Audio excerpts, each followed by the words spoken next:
اللہ وبرکاتہ۔ اس درود پاک کو روزانہ ایک مرتبہ گھر میں ضرور پڑھیں۔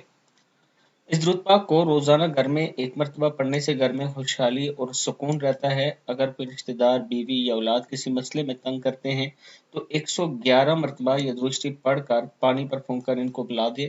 ہر طرف سے مخالفت ختم ہو جائے گی اور ماحول موافق ہو جائے گا، یعنی ماحول درست ہو جائے گا۔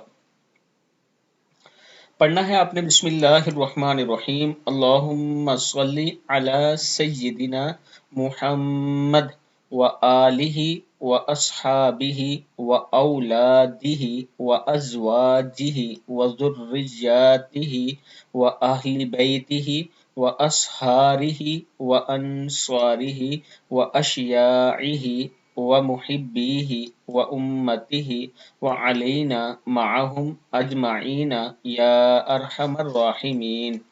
پھر پڑھیں اللہم صلی علی سیدنا محمد وآلہ واصحابہ واولادہ وازواجہ وذریاتہ واہل بیتہ واصہارہ وانصارہ واشیاعہ ومحبیہ وامتہ وعلینا معہم اجمعین یا ارحم الراحمین۔ صدق اللہ العظیم۔